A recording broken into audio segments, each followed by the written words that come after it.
The advice and opinions expressed by the host of Autism Live and her guests are meant solely as suggestion and should not be in any way construed as child-specific advice. The Center for Autism and Related Disorders advises working with a board-certified behavior analyst who has experience with autism before starting any intensive behavioral intervention. Any choices you make in determining your child's treatment are completely at your own discretion.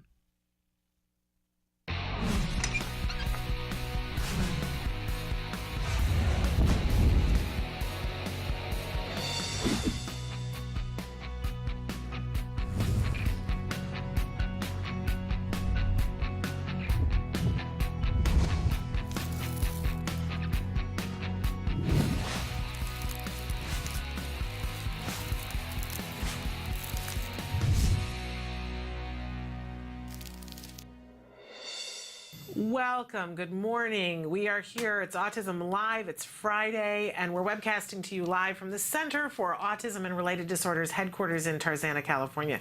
So thrilled to be here with you this morning. I'm a little left of center today. I don't know why, whether it's the fog or what it is, but we'll see how this goes today.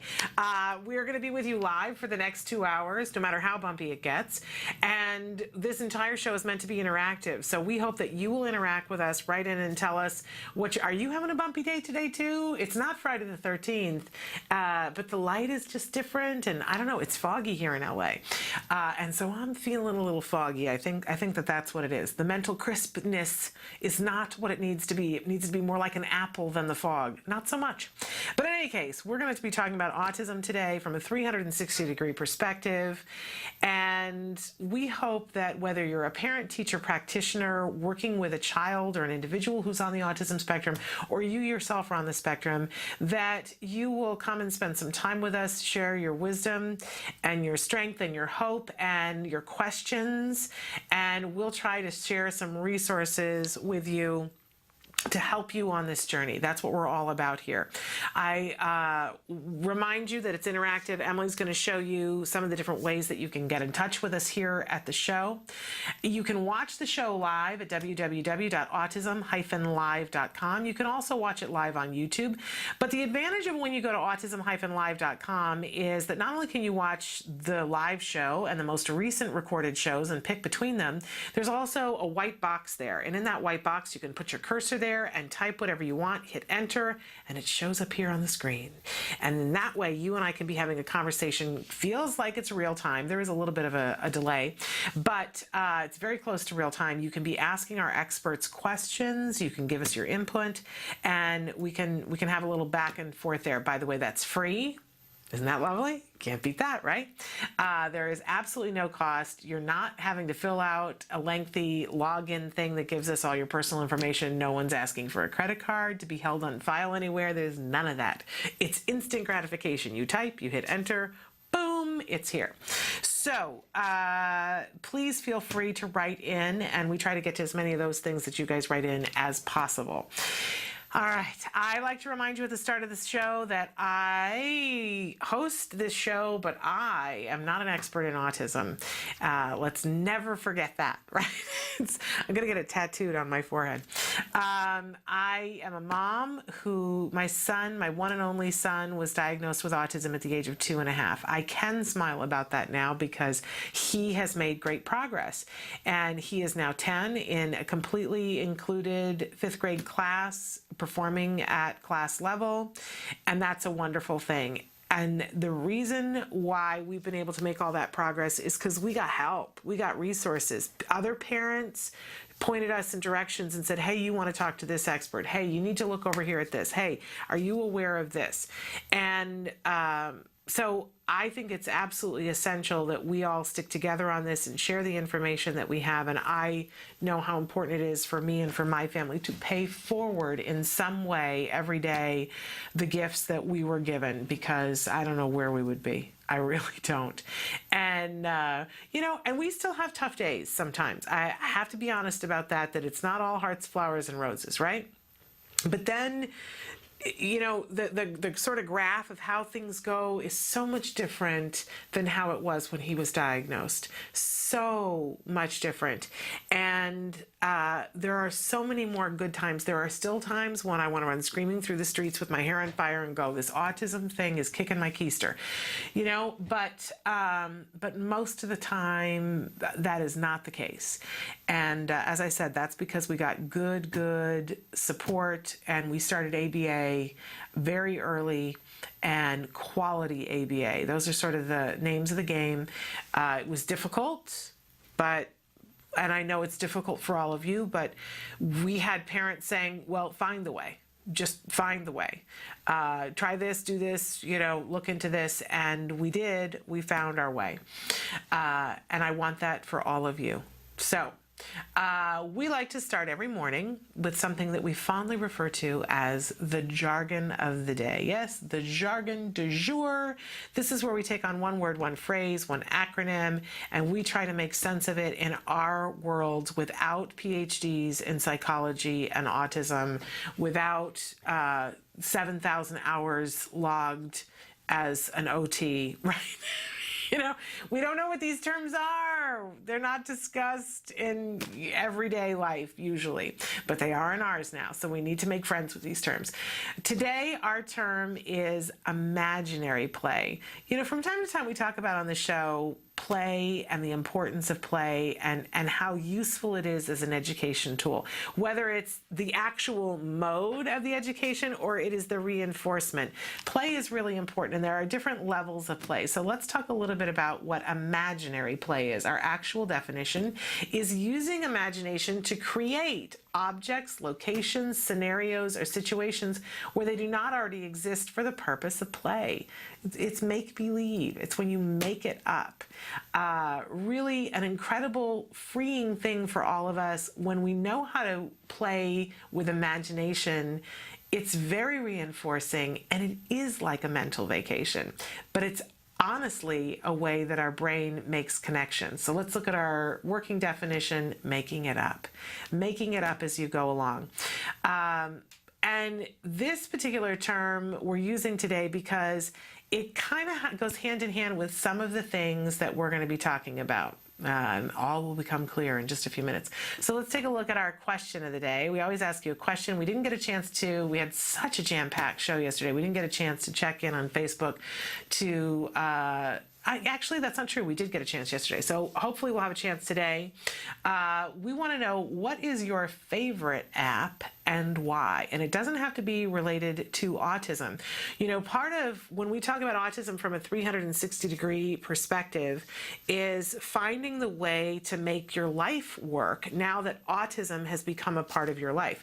So tell us what your favorite, if it's an app that helps you to get the dishes done, I want to know about it.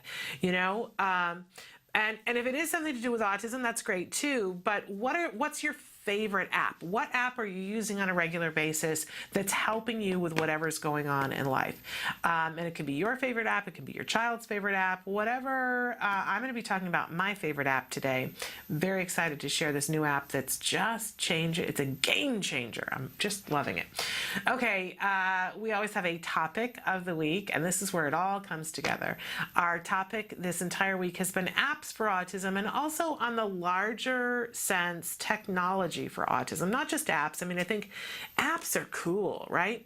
And they're really easy to use, but just this idea of using technology, as they say, hacking autism, and how it can help us to see that progress, because we're always looking for the progress. How can we get to the next level? How can we get to the next step? How can we facilitate progress? So we've been talking about that, and that's why we want to know, what's your favorite app? What's working for you? And that's why we're talking a little bit about imaginary play today, because some of these things that our kids get addicted to, we had Stuart Duncan on earlier on in the week, a really remarkable autism dad, and also the creator of something called Autcraft.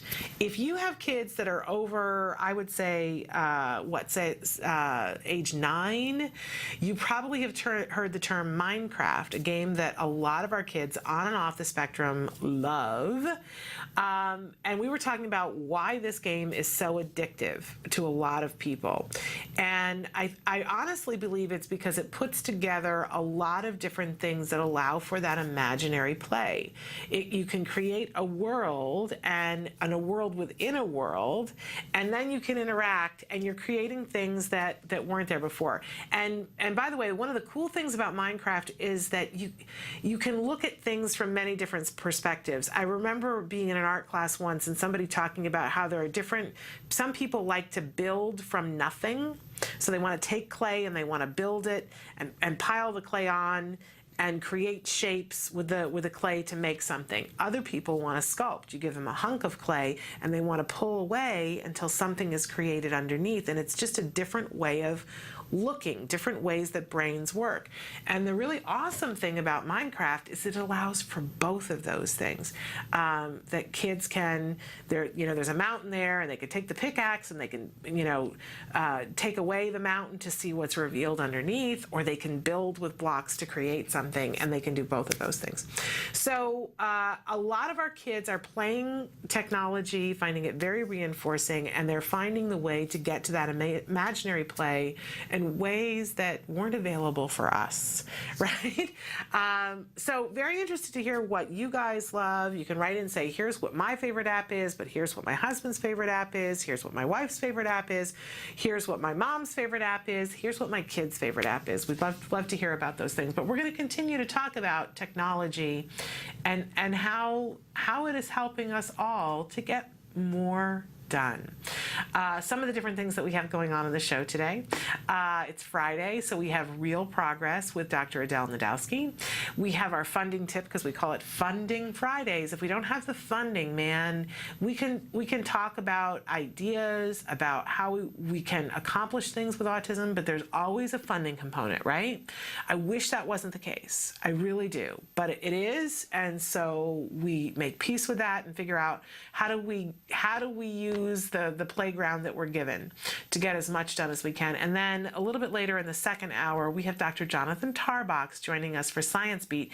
He's got some research that he's involved with that he's going to be sharing today that I'm really excited about. This is a game changer for how our kids do at school and how their challenging behavior is dealt with. So this is a really, really cool day. All of this and ever so much more, including our Autism Daily Newscast story of the day. So stick with us and use the live feature to write in with us. We'll be right back after these messages.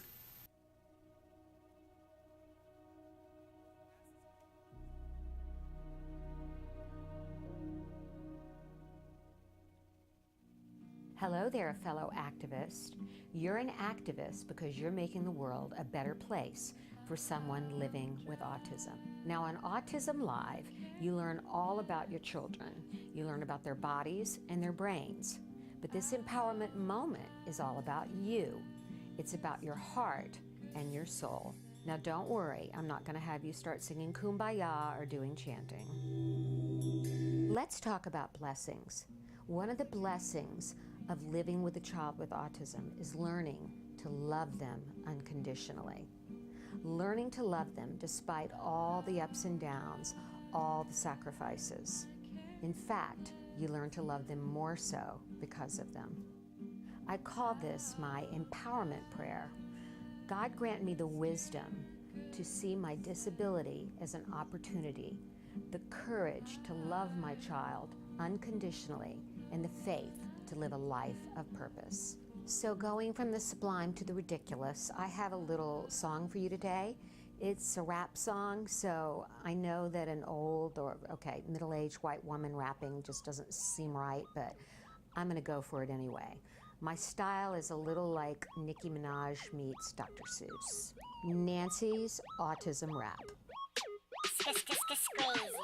It's just a diagnosis, your life's not over. Don't lay there like a dog, get up, Rover. You say your head is spinning with GF, CF, ABA, IEPs, and neurofeedback? Autism tough, that much is true. But you'll survive because you're you. Your life's not over, it's just begun, so walk out that door and go be someone. More Dr. Seuss than Nicki Minaj. Until next time, stay strong, and keep the faith. Welcome back to Autism Live. It is time for our news piece from the Autism Daily Newscast. We started a partnership with them where we're going to be sharing a story from their website every day. I want to encourage you to go to www.autismdailynewscast.com. Today, we have a story about an Australian study. The headline is, Australian Study Finds Autistic Teens Feel Isolated. This comes to us from Autism Daily Newscast reporter Laurel Joss.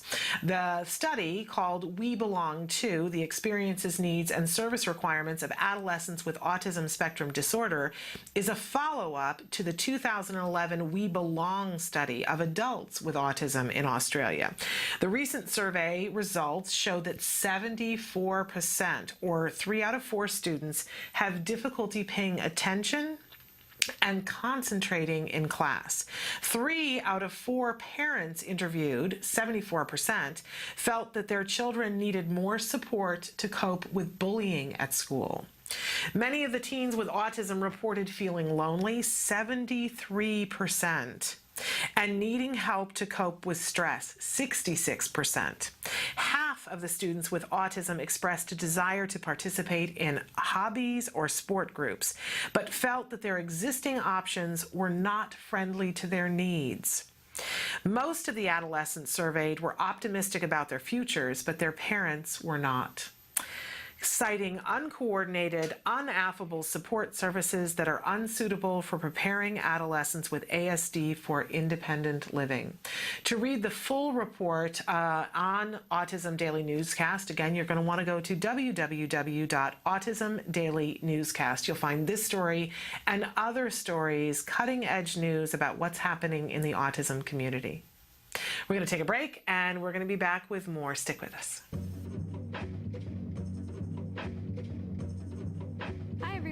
In the cold winter months, it can be really nice to sit down and enjoy a nice, warm apple crisp. And thanks to Breads from Anna, we can make one for you gluten and yeast-free. So let's go over what we're going to need.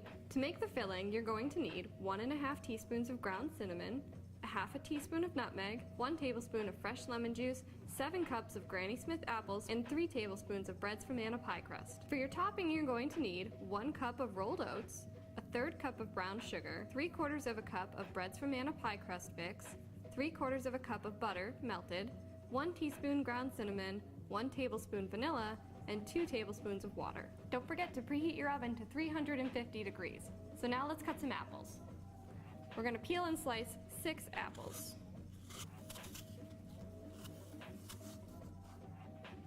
So as you're cutting your apples, make sure you add your lemon juice to make sure that they don't brown and oxidize. So once all my apples are cut and sliced, I'm going to go ahead and add the nutmeg, cinnamon, and the pie crust mix.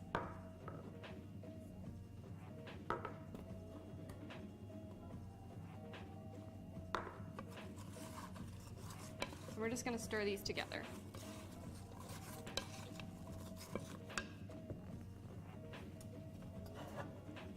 So we've got a 13 by 9, and we're just going to spray this with a little bit of grapeseed oil.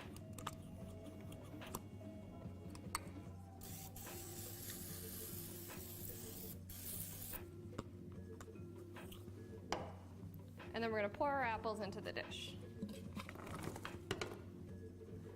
And to make our topping, we're just going to combine the rest of the ingredients in a small bowl.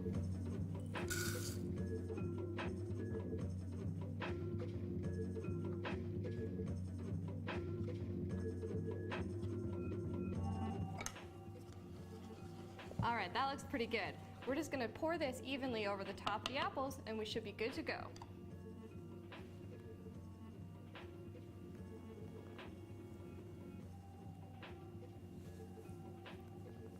All right, this is ready to bake, 30 to 35 minutes at 350 degrees. It's been 30 minutes, so our crisp should be all done.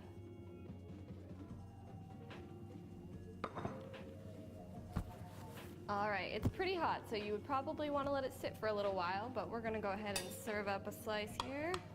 To learn how you can win free mix from Breads from Anna, visit our Facebook page at facebook.com/autismlive. See you soon. Welcome back to Autism Live. You know, especially on Friday, we like to share with you things that are particularly feel-good, warm and fuzzy moments. And you may have seen recently, there's a video going around of the lovely and fabulous Tom Hanks. How much do we love him? And recently, apparently, he has a young fan on the autism spectrum who has just followed his entire career and thinks that he's remarkable. And he became aware of that and invited her to come and see his Broadway show and come backstage and meet him afterwards. And the video, there are a couple of different videos. We're going to show you one of them that's on YouTube. And, you know, so often people get caught up in their day, and I think a lot of times big stars just think, you know, that they don't have as much time as we'd like them to have. But you're gonna love, if you already love Tom Hanks, you're gonna love him this much more. This is a scene from what happened backstage as he was meeting her. Just take a look. Tom Hanks, awesome. Oh, come here, you. Oh, look how young I used to be. Right? Look how youthful I was. Long ago. Oh my gosh, holy smokes. Sandy, could you please come downstairs? Oh, sweetie, how wonderful is it to meet you? I love meeting you. Oh my gosh. There's a pen there, Sarah. Maybe he could. Yeah, what would you like to say, Whatever you want would be. All right. Oh my Sarah. Can you believe? Oh, look at that. You got a copy of everything? Oh, you could get free parking. Audience rewards. I'm going to sign this too, okay, Sarah? Sarah, this is so great. You know, my mom doesn't have something that's better than this. Oh, there's a picture of me and my boy. That's Chester. Yeah, Sarah knows all them all. There's Elizabeth. Truman. There's my daughter Elizabeth. This picture was taken in Paris, France. Believe it or not, I think that might be in the White House for all I know. I think it was. That was taken in the White House. That was, believe it or not, that was taken in the Pacific Ocean. Do you know we came to your house once and we stood outside the gated community crying. Oh, in Malibu? Yeah. You didn't miss any. Well, then we went on the beach. See, that's what everybody can do. All right, to Sarah, I can't believe it. How nice to meet you, young lady. You just have to love him. Just an amazing man. What an open heart that, you know, they say there's a pen. He goes, yes. What do you want? What would you like? What do you need? What a remarkable man, sharing his time and his love. Just such a talented talent. And everything I've ever heard about him, that he is just one of the nicest people on the face of the earth. And there we see yet another example. And that young woman, Sarah Moretti, I can't imagine how excited she was. That whole book that he was looking through is her scrapbook of things that he has done. He said, my mother doesn't have a book like this, and how appreciative he was. I just thought it was just so sweet and so uplifting. A great thing to show on Friday. All right, stick with us. We got a lot more show today, including talking about funding for autism, so stick with us. You say howdy, we say hi. Let's get rowdy, let's get wild. Let's get wild. Let's get wild. Let's get wild. Let's get wild. Hi, I'm Lisa Ackerman. Welcome back to another What's Left in Cooking Friendly for Kids with Allergies. And what we're going to make today is a pizza crust. We got lots of emails and I really appreciate all the feedback. A lot of folks have been asking about what pizza crust is yeast-free, no eggs, and no gluten and all the other fun stuff. So we're going to take that challenge head on. And if anyone who likes New York type style thin crust pizza, oh, that's what we're going for today. We're going to start with 1.5 cups of almond flour. Now for folks who have allergies with nuts, there's a great bread pizza crust mix from Anna's that I really like. It's another great alternative for people who are avoiding a lot of carbs and sugars. So I like this one as well. So Jamie's going to get the flaxseed meal going, and now let's talk about the starches. What's really important about this recipe to get that crisp New York style pizza crust is arrowroot. I love arrowroot starch. It has a lot to offer for binding and pulling this recipe together. And I also have my coconut oil. I'm a big fan of coconut oil. You've heard me talk about that many times. Next we're going to add in our Our spices. I like a little spices. If you've got a kid that doesn't like spices, it's okay, but I've gone really light in the oregano and basil. So we're going to go ahead and add that in with the baking soda. And for folks who like a little sweetness, I do like maple syrup a lot. But you can just add just a wee bit for flavor. I use typically maybe half a teaspoon. So what's great about what Jamie's helping me with now, it's great for kids that have digestive issues. It gives a great deal of fiber and also allows a binding, like what you would look for in a gluten flour. This is a great gluten-free option. And this is a modified recipe from the website Real Sustenance. I love those guys. They do a great job, but I always like to tweak things, but appreciate them. Shout out. So we're ready to roll out our pizza crust. I'm so excited, Jamie. This tastes really good. We're going to get the pizza crust going and the pizza toppings ready as well. So all I'm doing with the pizza crust is laying down some of my great parchment, unbleached parchment paper. And scare your husband with the rolling pin. That's always good times. So we're just going to real simply roll this thing out. You really want it to be as thin as possible. And it's really all a matter of preference as to how thin you want it to be. This is not a really good thick crust, so that looks good. So I'm just going to go and outline my pizza crust so it's going to look a little prettier when I take it out of the oven. So don't be afraid of the rolling pin. Your husband can be afraid of the rolling pin, but you don't need to be afraid. This is why you gotta love parchment paper. And here we go. We're gonna pre-cook this at 350 for about 22 minutes. Look at this pizza crust. It's not totally cooked yet, so that's okay because we're going to add our toppings to this. Most of us have a can of organic tomato sauce in our pantry. So all I'm doing is adding in just a smidge, okay, a quarter teaspoon of oregano. A smidge doesn't work in measurement. A quarter teaspoon of basil. And a wee bit of salt. Okay, a quarter teaspoon of salt. And for kids who are really sensitive to tomatoes, this is great because you can make it as fine as you want it to be.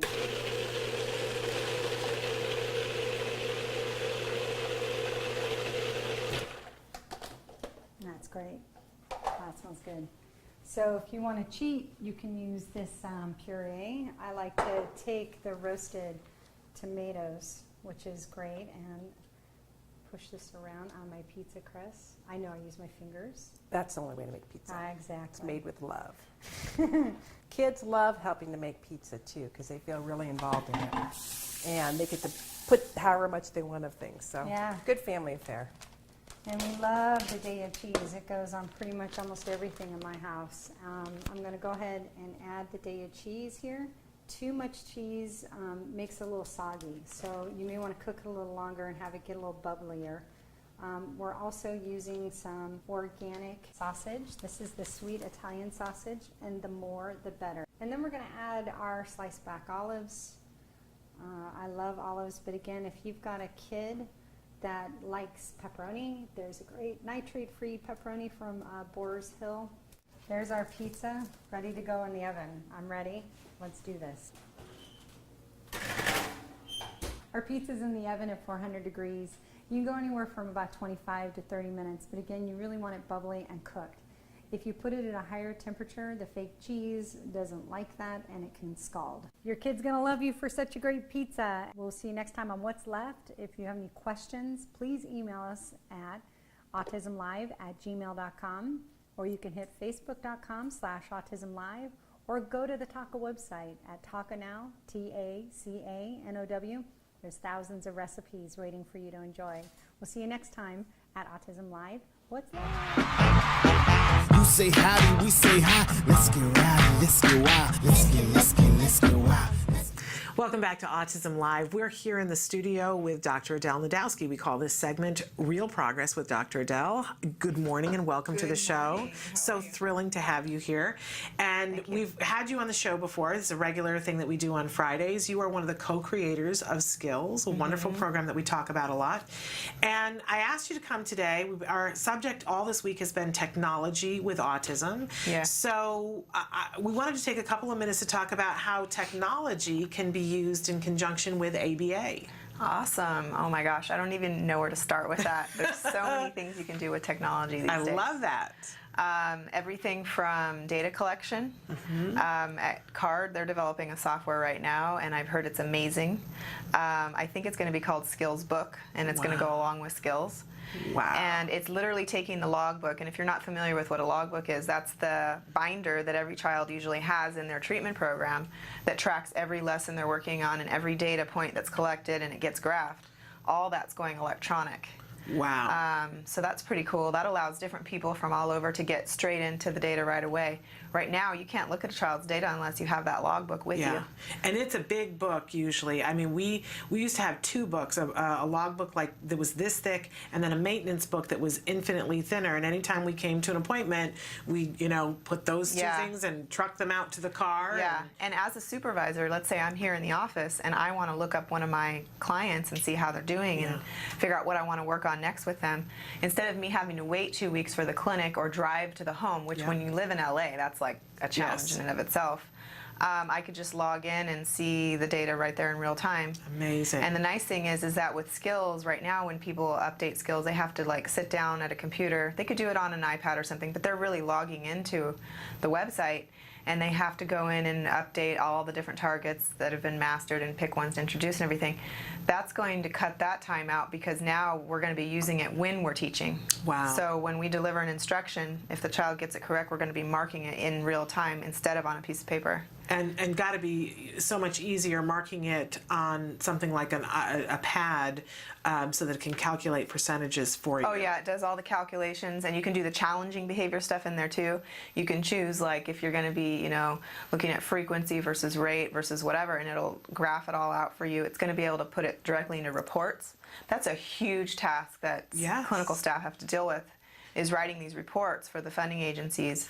So that's going to help with funding, which is always so important, but it's also going to mean more time working with the kids, because at the end of every session, usually you'd have a 2 or a 2.5 or a 3 hour session, and at the end, at least 10 minutes would have to be taken so the therapist could sit down, do all the percentages on all the graph points and draw the lines and whatever. That's time that can go back into one-on-one therapy. That's very exciting. Yeah, it is super exciting. Okay, cool. So data, collecting data and dealing with the data. One great way that ABA can be can help. Technology can help with ABA. Yeah, and this kind of leads me into how it's going to help also with accountability, because right now with insurance funding, that's a whole nother thing technology has brought to us. Using Skills, for example, the insurance providers or carriers are able to log into the clients' accounts as well and do their case managing, so they can go in and they can look up one of their patients and see what kind of progress they're making and stuff, and they can pull their own reports now, and so it makes communication much faster and easier and gives them access to the data they need. But also, if we have tens of thousands of kids entered in, imagine what that's going to do for us in terms of developing future algorithms and prediction equations to be able to take a kid and put their birth date, maybe their IQ. We'll figure out through analytics and research what the variables are. There might be different ones. We're not really sure exactly what they're going to be yet. But, and be able to take and predict how many hours per week that child should be getting. Because right now what happens is a clinician does an intake and they observe the child, and then based on their observations, they say, okay, I would recommend this child have X hours per week and do this many in the school versus this many in the home or a center or whatever. It's going to take that kind of like, I guess you could say, subjective nature out eventually, and give these predictions about how many hours and where we expect this child's like learning progression. I mean, I can even see it graphed out, like here's what they're going to need to be in order to do that. They need this many hours and they're going to get caught up in this amount of time. And that will lead to funding, which is what we all need. Yeah. Let's take a break. And when we come back, let's talk about some of the other ways that technology can help in really seeing that progress with ABA. So stick with us.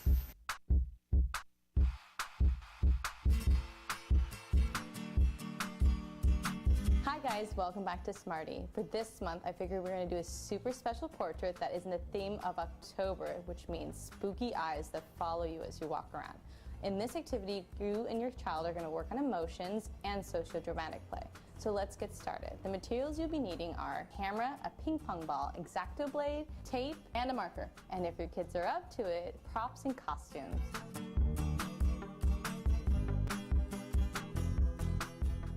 Now let's take some photos. It's a great time to work on emotions and socio-dramatic play. Let's get our props. See all the colors in the sky tonight.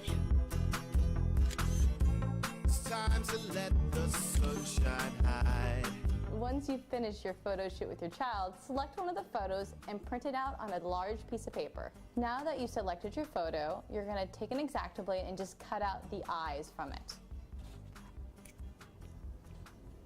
This part of the activity is definitely only for the adults. Now that you've finished cutting out the eyes, what we're going to do next is take a ping pong ball and cut it in half. You'll see why in just a moment. So with the ping pong balls, we're going to create the illusion of the following eyes. So what you're going to do is take a marker and you're going to make a dot in the very, very center. You're going to want to make it like the same size of what the iris was in the photo. Now that the ping pong balls are done, I'm just going to tape them to the back of the photograph. So does it look like she's following you? Well, I hope you enjoyed this activity for Smarty. Until next time, craft on, guys. Can you see me flying by your side? Welcome back to Autism Live. We have with us Dr. Adel Najdowski. She is one of the co-creators of Skills, someone who is very knowledgeable about using technology to teach individuals on the autism spectrum and to see that progress. We're thrilled that we have you here today because our topic all this week has been technology, and we just talked a little bit with you about how we can use technology to take data and what that data can mean to us long term and how it really helps us to get more therapy in so many different ways. But let's take a few minutes to talk about how we use technology and combine that with ABA to teach. Yeah, so obviously that's a huge area. These days, I know my kids are on the iPad wanting to buy apps all the time, and a lot of them teach skills. And so gaming and apps is a direction in autism. And a lot of games that are out there and apps that are out there are not really specifically built for children with autism because they don't include like the prompting techniques and things that they would need. So an expert who knows ABA combined with someone who's good at creating games is like a perfect partnership, and it really can go far. So I could see in the future that with the development of games and apps that this could really supplement therapy. So for example, you know, ABA right now, we know that it's effective, but it's pretty much conducted one-on-one, right? And people are always asking, is there ever going to be a point where we can do teaching in groups? I could potentially see like in a classroom or something where a teacher is got like 2 or 3 kids and is doing the normal ABA procedures, and during the downtime or the reinforcement time, a kid is doing a game. And while to them it's a reinforcer because it's fun, they're actually learning something else. So can you imagine if you took all your reinforcement time and you were still learning things during that time as well? Plus, after hours, what happens when therapy's over and the child is not getting therapy because maybe they can't, like maybe they only can get 15 hours a week of funding, or parents are always looking for these things they can do. So that's going to be a huge direction I can see really being helpful. Yeah, absolutely. And there are already a lot of apps that are out there, and they're growing exponentially every day, and they're in different areas and different arenas. But I love this idea of pairing that with the ABA, so making that reinforcement time, the downtime, as we say, the part of that opportunity really exciting. And just with the global deficits of autism, our job is huge in terms of what we have to teach to get them caught up. So if we could teach even just a percentage of that through games and apps, and then save our precious time for the things that games and apps are incapable of teaching yet. So for example, I don't know about when, but I hope soon, someday, games and apps can teach social skills and perspective-taking skills and motor skills. It doesn't, but right now we're not there.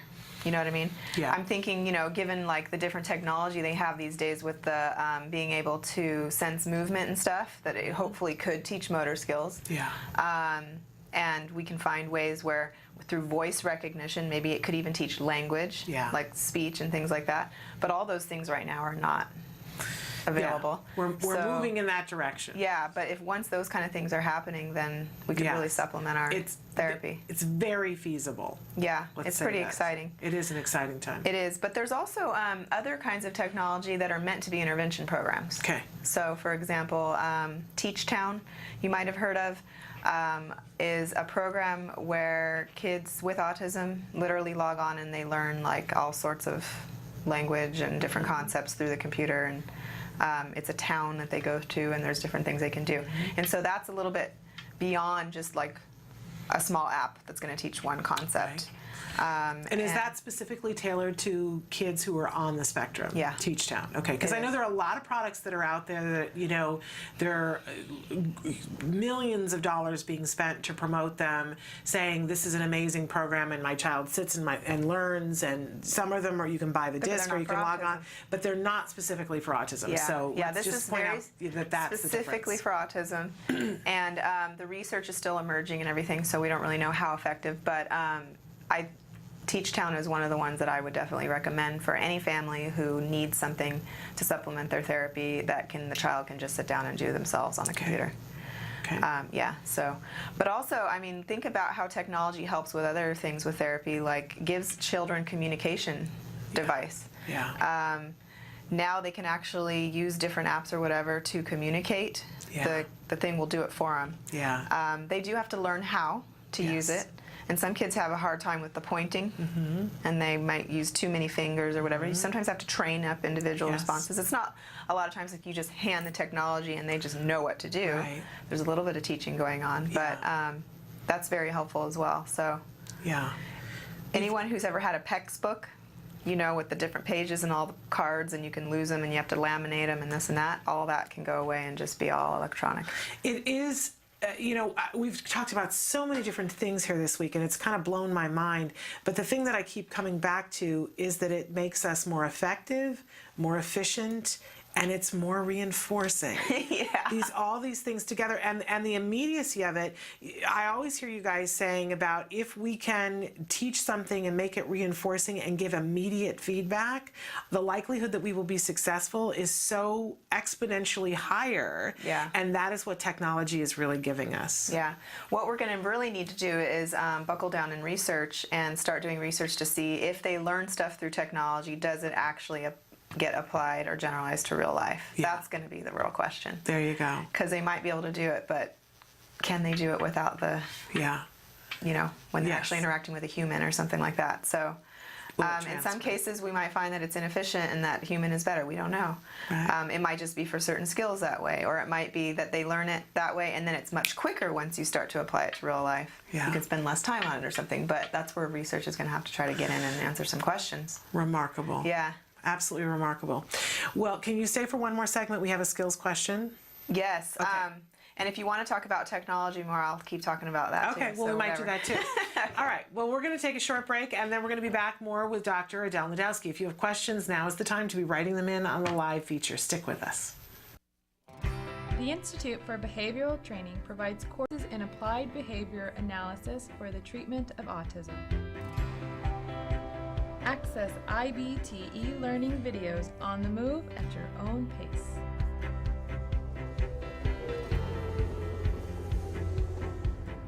I'm going to talk a little bit about intensity. IBT e-learning makes any location your classroom on the go. So our objectives for today are to really learn what is autism and how is it diagnosed. Get professional guidance with IBT face-to-face training. IBT face-to-face training courses prepare you to effectively implement ABA-based interventions. Choose between small group and one-to-one instruction.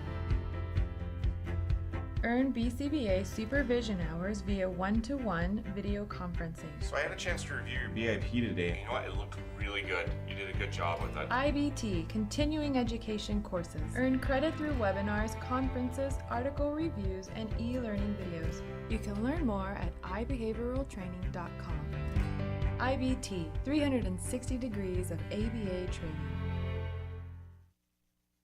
Welcome back to Autism Live. We're here with Dr. Adel Najdowski. She's one of the co-creators of Skills, and she is shedding light for us on all the different ways that technology can be used in conjunction with ABA. We've talked a little bit about how it can help with data collection. We've talked a little bit about how it can be used as a teaching tool. And you wanted to talk a little bit about how it's helping on another end in terms of disseminating the information about ABA and the skills of using ABA. Yeah, exactly. And I just was laughing to myself because I realized I also didn't talk about how it's used to give tools to people when they're providing intervention. Oh, so that's where there we skills go. comes in. Assessment, curriculum, online programs like this where everyone's information is too. So, but in terms of dissemination and training, that is huge because there's a lot of areas where there are not qualified professionals or BCBAs to even deliver services. So, for example, at CARD, we have families come to us all the time from these remote areas and they want to know what they can do, and we're lucky enough that we have established a program for that. It's our workshop model. Our workshop model involves going out, doing face-to-face, but that's only the initial, and then we do that about like every 3 or 4 months following up. Between that, though, is where we rely on technology. Yeah. So we use web conferencing and phone conferencing, and we can actually observe the families and their therapists interacting with the child. They could be doing therapy, and we can watch it in real time, and we can provide feedback. So technology has allowed us to basically come, go all the way across the world and be present. Yeah. And provide training and such.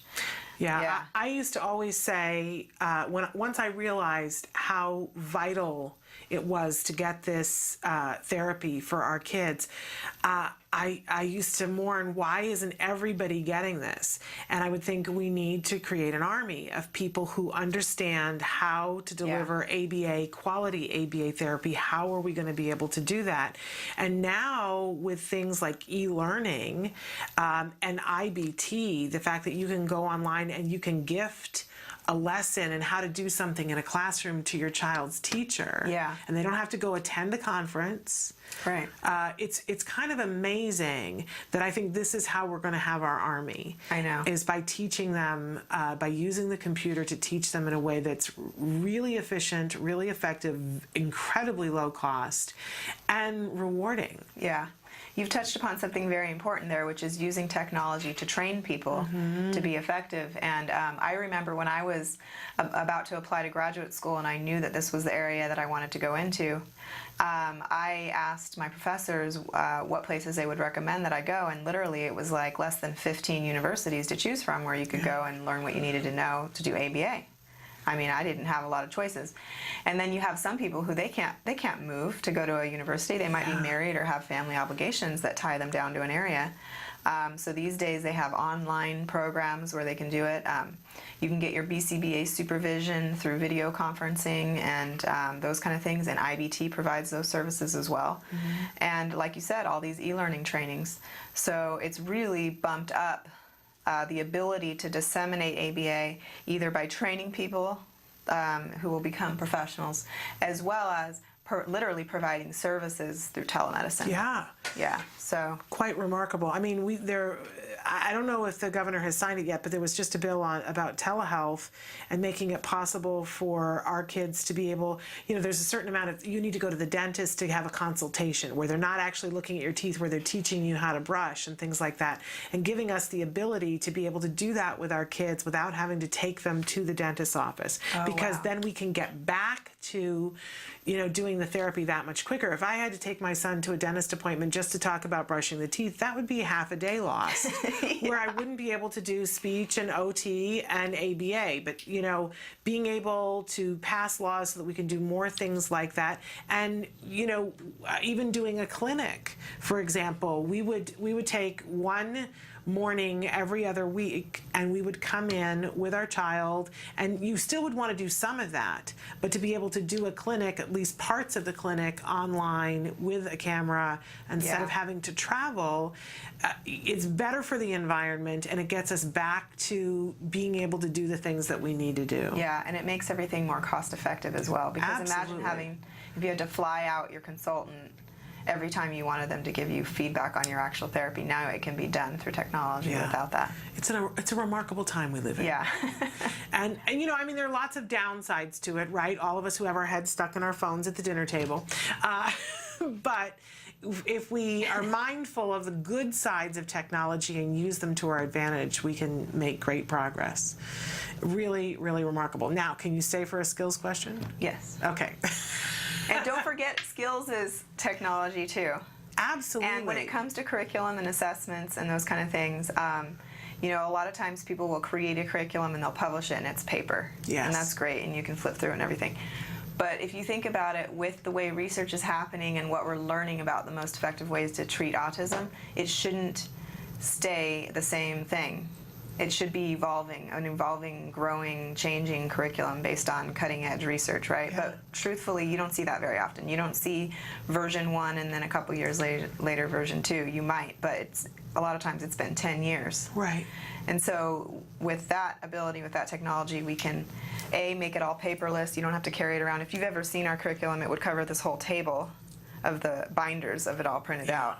And in small print. You can find the information. It'll produce you reports of what your assessment results are. It'll link directly to the curriculum. Before, you would do an assessment, and then you would have to like figure out the results of the assessment, and then from there go, okay, so if the child is not doing well on this, I should go here and try to find that lesson and look for it. Now instead it's just completely linked and available to you. So that's huge in and of itself as well.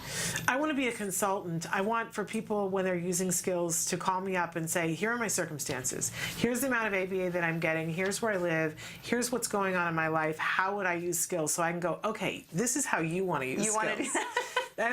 I sort of want to spend, like, you know, a day a week and just be the person that people call up and go, now how should I use skills? So that I can go, okay, well, you need it for the IEP benchmarks. This is how it's going to be useful to you in this 3-month period. And if somebody else say, oh, you've got 15 hours of ABA, then you're going to get an additional 20 hours of ABA using on skills, and this is how you're going to use it to do that. And for somebody else, I'm going to go, no, this is how you're going to write the BIP builder to take into your school so that you, because there's so many different aspects of it, and it fulfills needs for all of us. I think where people get confused is that they feel like they have to take advantage of all of it, and you don't have to. Yeah. I don't use absolutely every single part of skills at this point in my son's growth. No, you wouldn't, because it's so comprehensive. But the nice thing is it's always still there, and it's not taking up space. And you know what else is great about electronic instead of paper curricula is you can customize it. Yes, completely. How nice is that? Oh, it's... Otherwise, you'd have to retype the whole thing or whatever to change it anyway. So, I don't know. To me, there's just so many benefits. Yeah, absolutely. Online. It's an amazing, amazing tool. And I also want to point out, because Fridays, we call it Funding Fridays, and there is a cost associated, a monthly membership cost for being on skills. You can go and do a free membership.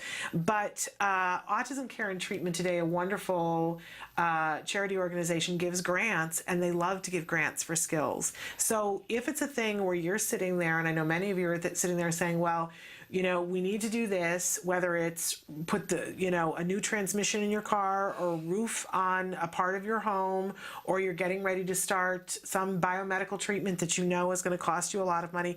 Whatever it is, if you're sitting there saying, well, I have this, or I could do skills, and I can't do both, please apply for a grant at Autism Care and Treatment Today. You can go to act-today.org.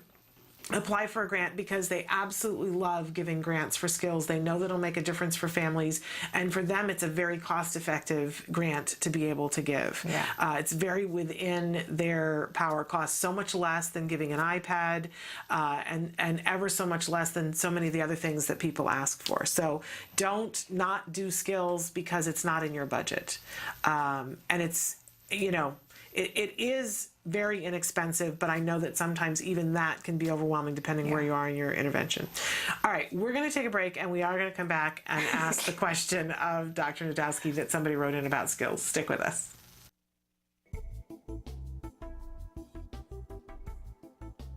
Skills is an online program that provides assessment, curriculum, positive behavior support planning for challenging behavior, and progress tracking, and it does this all in one place. The skills assessment and curriculum addresses 8 areas of development, which even includes advanced higher level areas such as executive functions and cognition, which pretty much makes skills the only ABA-based set of curricula for teaching more complex skills, things like problem solving, planning, self-management, perspective taking, and even inferring and predicting others' private events. Skills is a 4-step system. Step 1 is to add the child to your account. Step 2 is to start assessment. The skills assessment is the only ABA-based assessment with psychometric research demonstrating the language subscale to have excellent reliability. Every area of human functioning and typical child development from infancy to adolescence was researched, making the skills assessment the most comprehensive of its kind in the world, and we're quite proud of that.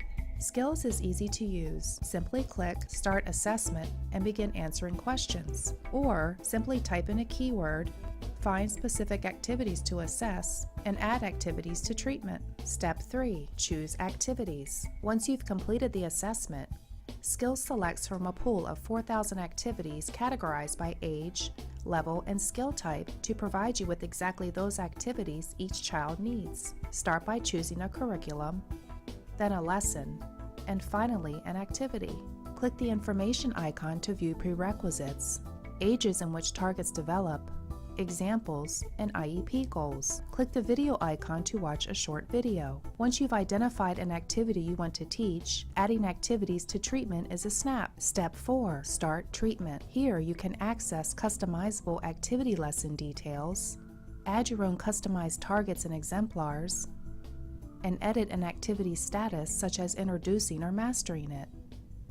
You can even print handouts such as worksheets, tracking forms, visual aids, and other materials. Skills also offers multiple progress charts mapping curriculum progress, lesson progress, and cumulative number of activities and targets mastered over time. The Skills language curriculum is categorized by verbal behavior type so that users can identify progress for verbal operants, such as echoics, mans, tax, and interverbals. Skills is one of the only programs that provides the ability to write behavior intervention plans, or BIPs, for challenging behavior. With just a few clicks, the outline of the behavior intervention plan is written for you and ready to be printed and implemented. You can learn more about Skills today and get started by visiting us at www.skillsforautism.com, or you can call us at 877-975-4559.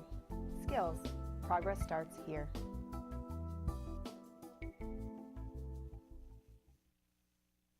Welcome back to Autism Live. We asked Dr. Adel Najdowski to hang out for a few more minutes because we had a couple of questions about skills. One that came in yesterday, we had Christopher Miyake come in and show Camp Discovery, and he was talking about how you can use this app to teach language skills, and you can put in your skills ID code and it will sync up with your skills count, and people had some questions about that. And somebody wanted to know, is skills on the iPad now? What is the name of the application? Okay, so currently there is not a Skills app. That is going to be coming out in Skills 2.0, but you can still use Skills on the iPad. You just go to the website, which is www.skillsglobal.com, or depending if you are an organization who already has an account, you might have a different URL address, but that's the current way that you can use Skills on an iPad. And I do that on the iPad at home and go in and do things. So, and then somebody else just wrote in and wants to know, and I'm not entirely sure that I'm understanding your question, so we might need some clarification. Does everyone get any free edition review of the Skills program lessons? If so, how many hours? Now, my first reading of it, I thought, because I had just mentioned that there's a free trial that you can do, and are there still 2 free trials? Do you know? Because I know there was one where you could go in, and for 15 days you could look at the entire program, Yeah. and for that one you had to give a credit card number. Yes. And then if you didn't want to do that, because sometimes people don't, I fully understand that, then there was a Skills Lite trial that you don't have to put in a credit card number, and for 15 days you have access to different portions but not the full curriculum. Right, and that is if you just go to the website skillsforautism.com, you should see the Skills Lite. Okay. Page there. So if your question was about a trial, then that is what we're talking about. I know with Dr. Grampachet, when we had her on for Ask Dr. Doreen on Wednesday, she was talking about encouraging a viewer who had written in and saying, I really think that Skills might be a good fit for you. Take a look at it and see. And if you have questions about how, because they were asking about how to get started, like which lesson to pick and what do they do, and she was suggesting that if they wanted to call the 800 number, that their consultation is available to go along with the skills program. We don't really talk about that a lot, and we really should. Right. So if somebody is in a remote area, they want to do skills, they're using the curriculum, but they feel like, hey, I really need somebody else to help me design this, or that I can ask questions that are a little bit more child specific about how do I do this, that is available too. Yeah, it is. We have plenty of consultants who do that, and they can be assigned to you so that you have the same person all the time. You can sign up for 1 hour a month, 2 hours a month, whatever you think you need. If you don't even want to commit to every month, you could just buy a couple of hours. So it's really flexible, and basically they're going to log in and they're going to have to see your child's information and your assessment results and try to help problem solve based on what they see.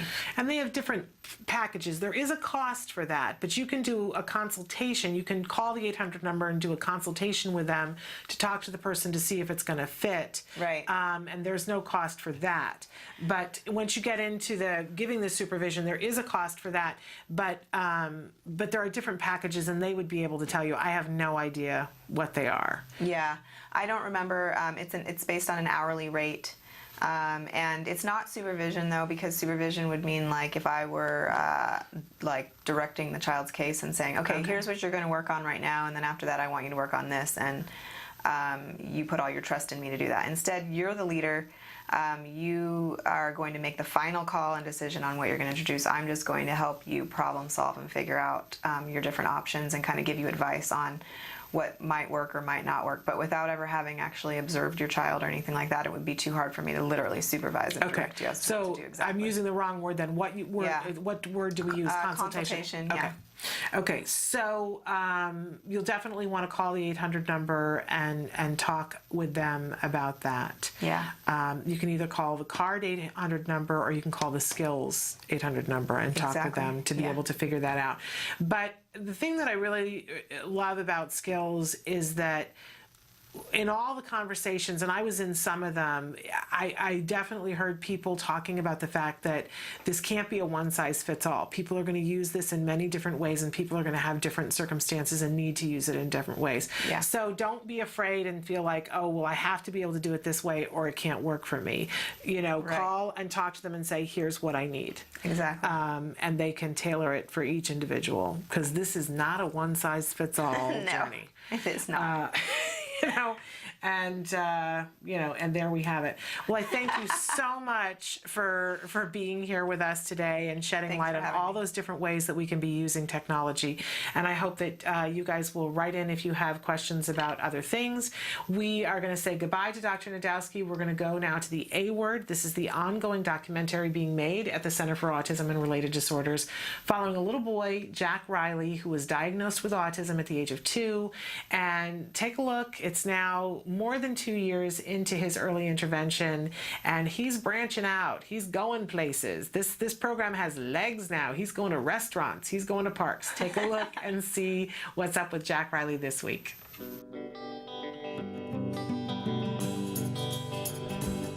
I know a cute little blue-eyed boy, and his name is Jack. Jack Riley. He got a big, warm, blue-eyed soul that makes your heart beat fast. I say Jack, Jack, Jack is my buddy.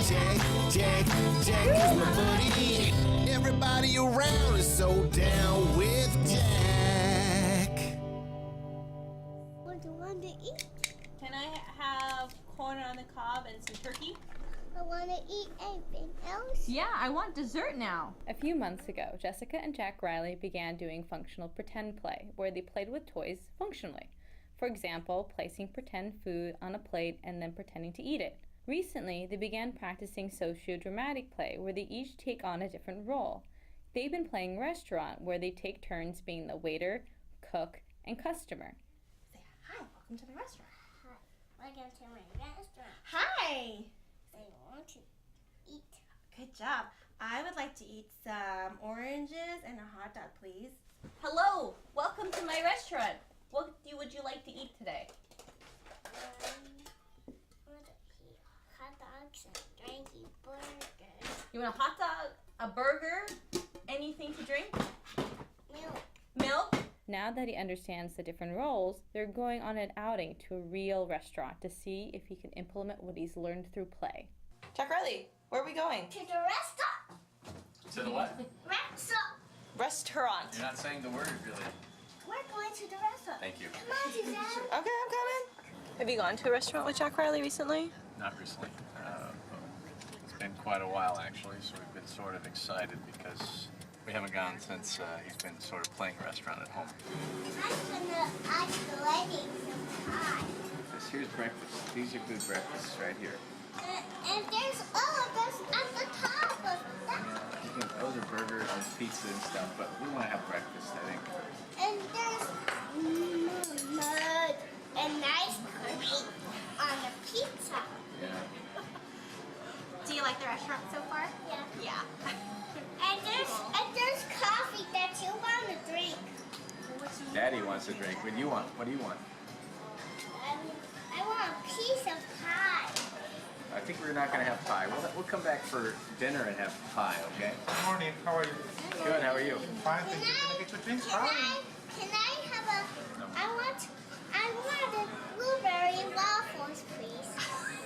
Good order, Jack Riley. You ordered all by yourself. Thanks, appreciate it. And I wanted that soap too. Thank you. Yummy. Real blueberries. Look at this. Special order. It has yogurt on it. Say thank you, Jack. Oh no, that's even better than yogurt. Say thank you. Thank you. Great appetite. Yeah. Wow. I can't even finish all that as well. You are a growing boy. Hey, can we sit better? Can we sit better, buddy? Hey, mister, I don't see your face. There it is. There you go.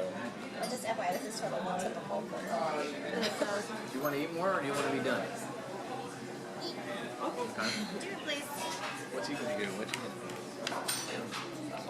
do? Looking for next time, Jack Riley. How much do you love that little boy? He is absolutely amazing. I could sit and watch him learn endlessly and never get tired of it. It's just a very exciting thing to see. And as I mentioned before, we got to go to the zoo on an outing with him recently with my son, and it was so amazing to be around the two of them. And it really brought home to me because I see where Jack Riley is now. He was about to turn 5, and to compare that with where my son was at 5, and all kids are different, and it's never good to compare, right? But my point is, Jack Riley was diagnosed significantly earlier than my son, and started therapy significantly earlier. And it really brought home to me how important that early intervention is. So often when an individual is 18 months and the parents have a qualm, and other people poo-poo, and how important it is for parents to listen to that inner voice so that you can start those therapies early and have the best possible shot at the best possible outcome.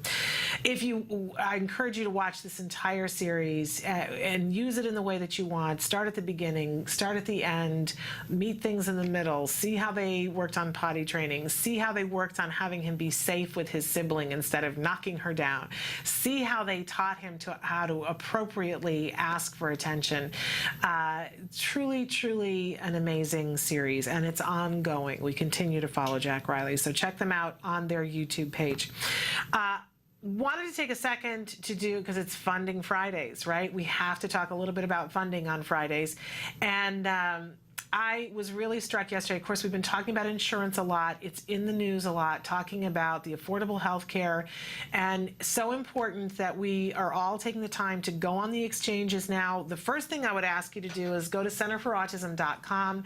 There is a, excuse me, a box right on the very front page of centerforautism.com that says affordable health care.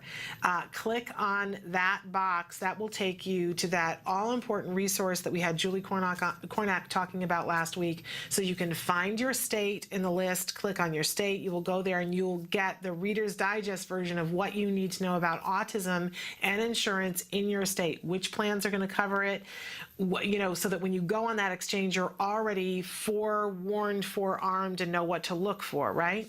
But then when you go on the exchange, of course, they've been covering it endlessly in the news, how frustrating it is, how, you know, this is just absolutely inexplicable that it could be this messed up this early in the game. And I found it very interesting. There's a wonderful video on YouTube that was on last night, a man who decided to set up a camera and he said, I am going to sign up for insurance in front of all of you, and I'm going to do it twice. I'm going to do it once on the Obamacare. It's in the traditional old way that we've always done it online, applying for insurance through a private company, and we'll see what the experience is like. And I thought this was brilliant because nobody has been talking about this. Nobody has been talking about that, you know, anytime you sign up for insurance, it is a frustrating experience. So, and it details in great detail, you see him log on to the Obamacare and he gets booted off, like within seconds, and he has to put his name in again and he gets booted off again, and eventually he gets up and gets a cup of coffee, or I think he orders a Diet Coke, and because he's in a hotel, and he keeps trying. It takes him 49 minutes and several times of saying, no, I'm going to try again, I'm going to go back into the system, but it takes him from start to finish, it takes him 49 minutes with lots of frustration. Then he tries to log on to a traditional insurance the way we've always done it, a private company, to sign up for insurance, and it takes him twice as long. So, perspective, I know it's frustrating. I myself have been booted off of the exchange, but my advice to all of us is it's worth it. We know we need this. We've been waiting for this day to have coverage, and most states there is a plan that you're going to be able to get some ABA. So we strap on our I can do this belt and say, I'm going to breathe through it. I know I'm going to get booted off the system. I know the system's going to shut down. But, you know, I'm going to keep on keeping on until I get it done and that I know what I'm going to have starting on January 1st. I encourage you to do that. This funding component, that 49 minutes that gentleman took, and he's not an autism parent, right? But if that's what it takes, 49 minutes, or if it takes 249 minutes for an autism parent to be able to get your ABA coverage kicking in, the insurance coverage kicking in, is going to make such a difference in your life and in the life of the individual that you care about that's on the autism spectrum. So put it in perspective and go, yep, insurance is frustrating. It just is, and I'm just going to do it. And then you can Facebook me and say, I did it. I hate you. It took me 3 hours, whatever it is. Yell at me, send me a message, but let's all make sure that we get that done. It's for the greater good of our kids, this insurance component. It will be helpful to you. And then we can talk about all the other funding that we're going to get that's not insurance, right? We can stop talking about it finally. All right, we're going to take a break, and when we come back, we're going to be joined by Dr. Jonathan Tarbox. He's got some new research that you're going to want to hear about, so stick with us.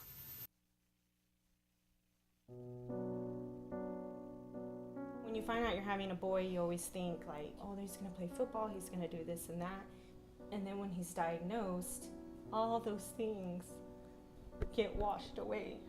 It's like that piece that's always in the back of your mind, you know, where is he, what is he doing, is he safe? We really didn't know what we were dealing with. I wish that they could have directed me a little bit more and provided me some information. I was a young mom. I didn't know what it was like to raise a boy despite a boy with autism. Hundreds of thousands of families are not getting the help they need for their children with autism all around the country. ACT Today is determined to bridge the gap. These families really have to go through a lot to get a grant. The application process isn't easy. The records, the diagnosis proof, they're really battling for their kids. So when we can give them a grant, it is so wonderful to see that they succeed in getting that help for their children. Our founder, Dr. Doreen Graham-Pichet, is an amazing woman, and she is one of the world's foremost authority on behavior of children with autism. She's extremely knowledgeable, and she oversees every single grant we give. She is part of that process. People may think of autism care and treatment as simply schooling or therapy, but we provide important safety supports, things like fencing, for example. The whole family's living in fear of that child running out into traffic. I recently delivered an iPad to a little boy with some of the apps that are out there for children with autism. Miracles happen. I got the iPad from ACT. From ACT, What yes. did it say? Can you repeat that, Dustin? I got the iPad from ACT. We have helped so many military families, and when I think of these brave families that are fighting two battles, one to protect our country and one for the right treatment and care for their children, it breaks my heart, and I think we have to do more as a nation to help them. There's not a day that doesn't go by that we don't think about it. Some people say, oh, he's normal. You don't see the battles that I see every single day. My husband does have to deploy, and when they get on that bus, that might be the last time that my kids ever see them. So I called, and then they informed me that he had received the grant, which was like a blessing from above. I was just like speechless. I just started to cry because, without it, we would have been lost. The ACT grant was a total miracle. Without that, we wouldn't be able to receive the service dog. So we're so appreciative what they've done for us as a family. Recently, ACT Today funded a program for military children with autism in San Diego, the Inclusion Films program, which is run by Joey Travolta, and teaches kids on the autism spectrum literal filmmaking skills. They learn how to make a movie. Are we ready? There you go, got it. Okay. Everything that goes into the process of making a film goes into everyday life. So they're learning life skills, they're learning to collaborate. It was really nice to know how much they were enjoying this camp, and they're with people who are supporting them, and they're making them feel great about themselves and their differences and their similarities. And I get two kids that are working together and apart and together and apart, so it's an interrelationship as well as a camp and a learning experience. It's so fulfilling when I get letters. One stands out for me, a boy who was 14 with Asperger's, and we gave him a grant to go to a drama camp. He wrote to us and said, "Dear ACT Today, thank you for letting me belong for the first time in my life." These kids are remarkable. We underestimate them. They're so knowledgeable, they're so capable, and we can change the life of a family, which means changing the life of a community.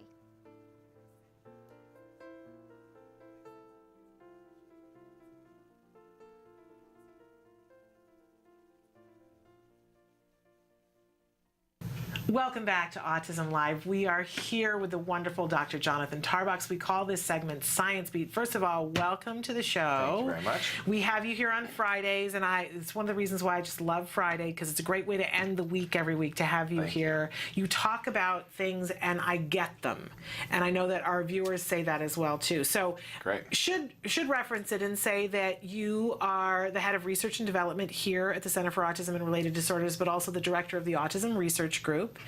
And we've been talking about technology all this week on the show. It's been a very exciting week, and it just happened to coincide that you had some research that came out that has a technology component about it. So we wanted you to talk about that today. Great, I'd love to. Great. So just as you said, I think it was Monday or Tuesday of this week, a new study of ours came out where we basically took one piece of the overall skills system that's a tool called the BIP Builder, or Behavior Intervention Plan Builder, and we tested it out. And so the idea behind this tool is to basically give clinicians, whether it's a board-certified behavior analyst or a special education teacher or a parent, etc., give them tools that will help them make the behavior intervention plans that they design a little bit better. Okay, so it's not going to replace, the need for a BCBA, but it's going to give that BCBA tools that will point him or her in the direction of creating BIPs that are the least intrusive, the most evidence-based, and that are directly linked to the function of the child's challenging behavior. So it's not kind of just pick your flavor of the week, it's pick treatments that are actually proven to work and that are ethical and that are likely to actually help that person get what they need in their life rather than having challenging behavior. Which is a great idea, but you tested it out, and what did you find?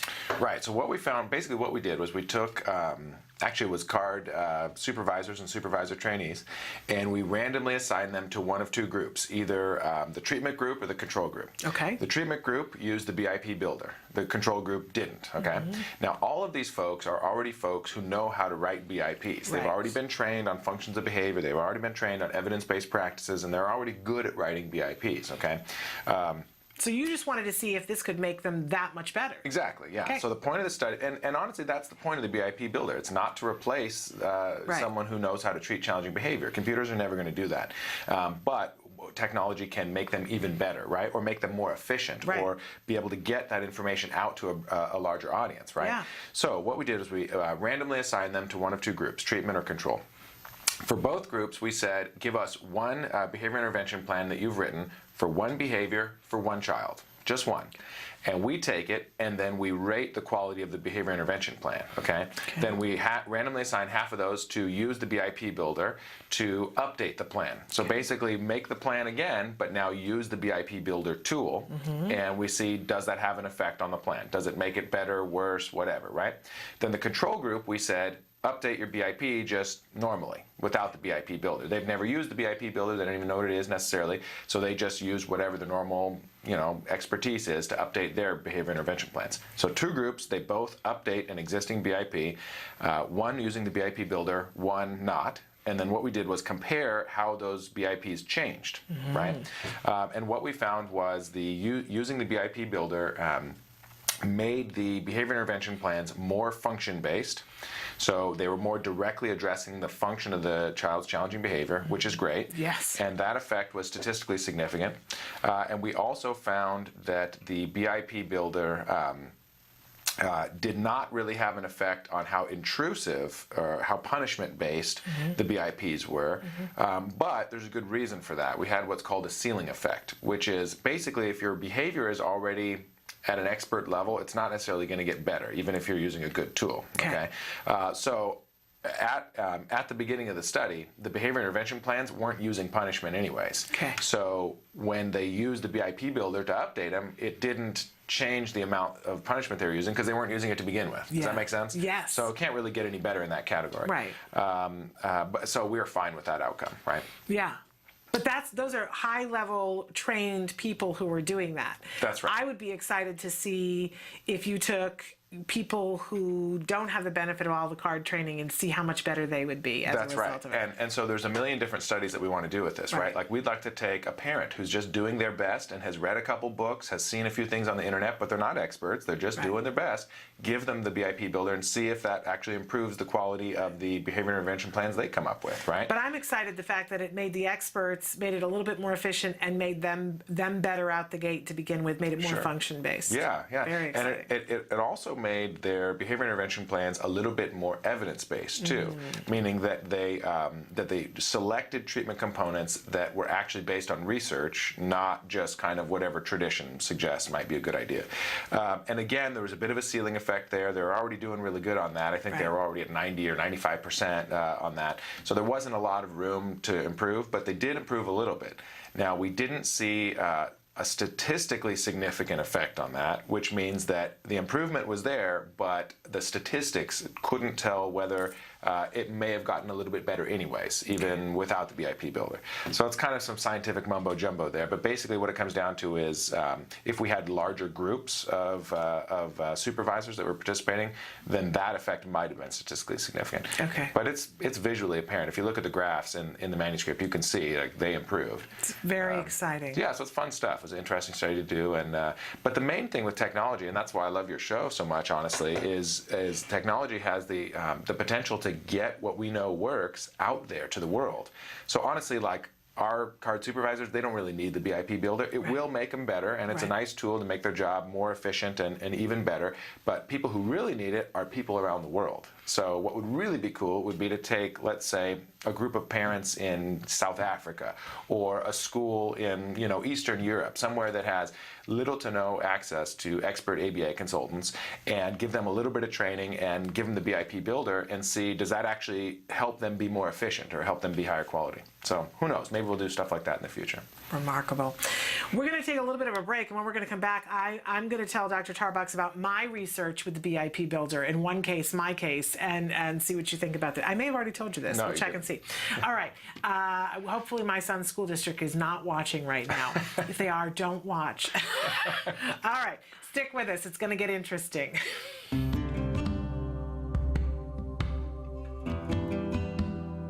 Hi, I'm Bryce Myler, and I'm the Contracts Director for the Center for Autism and Related Disorders. I've been here for about 5 years. CARD has several employees with many years of insurance experience, dealing with insurance, dealing with pre-authorizations, dealing with discovering whether there's coverage or not. So we have more experience than any ABA provider that I've ever come across. So for a prospective client, somebody that may be interested in, you know, ABA therapy and what CARD has to offer, we have a special 800 number, and you call that number. They will talk to you about what we have to offer, how ABA works. He'll ask you for the front and back of your ID card, and then we check to see if you do or do not have coverage.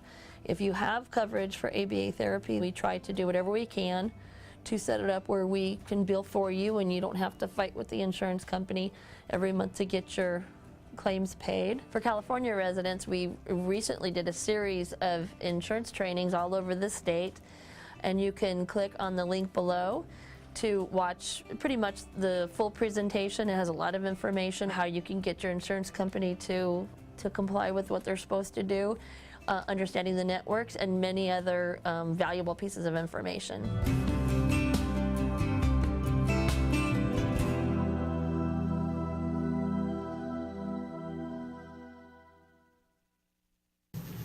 Welcome back. We are here with Dr. Jonathan Tarbox, the director of the Autism Research Group, a wonderful organization. And we've been talking about the BIP builder and some research that you guys did on the BIP builder, the Behavior Intervention Plan builder. That's what the BIP stands for. And I would say, you know, he was talking about the research that I've done a little research on my own, a little legwork, because, and this is a component of skills that we talk about all the time, how there are all these different ways that you can use skills. Well, it was a little bit more than a year ago that my son was having an IEP, and I had already gone into my first IEP using the taking the IEP benchmarks because I'd done the assessment for my son, and I went in and said, I just feel like what's missing in his IEP are lessons that are here, here, and here, and I was able to determine that because of his assessment.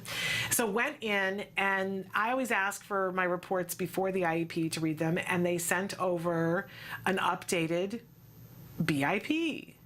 And I looked at it and I thought, you know, these things don't make much sense to me. They just don't. It's like, I can read it and I can understand what it is that they're saying they're going to do. And I was there when they created the BIP a couple of years before, but I hadn't felt really empowered to be much help while we were doing it.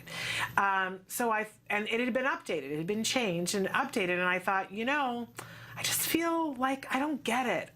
Here's what I'm going to do. I'm going to sit down with the BIP, because it already says what the function of the behavior is, and I'm going to get out the computer, and I'm going to do a BIP on the skills program. All right. Side by side. conduct a little research, right? And I put in the function of the behavior, and it led me through the checklist. And what I discovered was I tried to put in what it said on the BIP, and the system warned me that has not been shown to be effective at treating this behavior. In fact, even to once it was in that sort of format, I went, in fact, this is going to cause this behavior to happen more often, right? And it was so crystal clear to me in that moment. And so I scrapped that BIP and I went, what if I were to go through myself? Could I come up with, just knowing the function of the behavior and knowing what the situation was, can I, who knows practically nothing about doing a BIP, literally, can I create something here? And within 15 minutes, I had a BIP that was based on what is evidence-based, science-based intervention, and then I went to the IEP and said, here's what I came up with that's evidence-based, here's yours. Explain to me why you would do this here. That's the last time that person has been at my IEP. Wow. They're probably not used to having a mom who's that well equipped and that well educated and that has designed their own BIP. But you know what? For me to be able to sit there, that BIP is important to all of us because our child, if they engage in whatever the behavior is, the BIP tells everybody what to do. And how to prevent it. Really a good one should be telling them how to prevent it. Yeah. And here I had been putting my faith in that this person, I just figured, you know, she's got letters after her name that I don't have, so she must know what she's doing, right? And I don't know what tools she used, but when it came down to it, when I was able to say, do you have any evidence that this intervention works? Because I have evidence that this one works. Why would we do something that doesn't have evidence? And it doesn't, and honestly, it didn't even make sense. And I was able to point that out, and then that piece of paper, like, very quickly went away, and I haven't seen that person since. Well, and you know, I don't like to harp on school districts and be overly negative, you know, but the sad truth is most educational staff, or most staff that work in educational settings, get either zero or very, very little training on evidence-based practices for treating challenging behavior in kids on the spectrum. I mean, they just don't get that training, so it's not really their fault. They couldn't possibly know how to do it better. They've never been trained. Right. That, you know, basically anybody who has a BCBA certification at least has had to take a couple classes on that. Doesn't mean they're great at it, right? But they've at least taken a couple classes and passed an exam, a certification exam that asks about all that stuff. So that's at least a minimum standard. But even that, you know, even then, not all BCBAs are great at treating challenging behavior. And honestly, this person was not a BCBA, but it was the person that the school had assigned to do the BIP. And I think you bring up a good point, because I, former teacher, think that, you know, it's amazing some of the angels that walk the earth that are working in schools. Sure, absolutely. So I'm not anti, my child goes to a public school, but I am all for making sure that we put the tools and the training into people's hands who are making the decisions that affect our kids' safety. And it isn't just our kids that affects, and learning, but it affects all of the other kids in the classroom with them. I mean, we only have to turn on the news to see that kids are escaping and that kids are engaging in behavior that hurts themselves or the kid sitting next to them or prevents that kid from being able to learn. So I just think what a remarkable thing. If your BIP has been shown to be effective at taking people who are highly trained and making them better, what could it have done for this person That's who a really was good point. not trained? Because what did it do for me? It empowered me as a really parent to go in and say, "This we have a better mousetrap here. Let's do it this way." And honestly, you know, my IEPs were always difficult and contentious before, and now since I've been using skills, they aren't. Really? Because I come in prepared and there's nothing to argue with. Yeah, it's not just opinion. It's here are some resources. Here's good information. And the great thing is that it's not because I'm sitting here doing this. It's because I have access to that program. And that's it. I haven't gone and gotten an educational consultant. I haven't gone and run to one of you and say, will you look over my child's IEP? I use Skills, and I use the BIP builder within Skills. That's great to hear. Fantastic. That's one of the reasons why I'm such a huge fan of Skills. And actually, you know what? That reminds me of another study that we're just planning right now, just getting off the ground, that's being run by Dr. Adel Najdowski. Has she talked about the IEP goal study?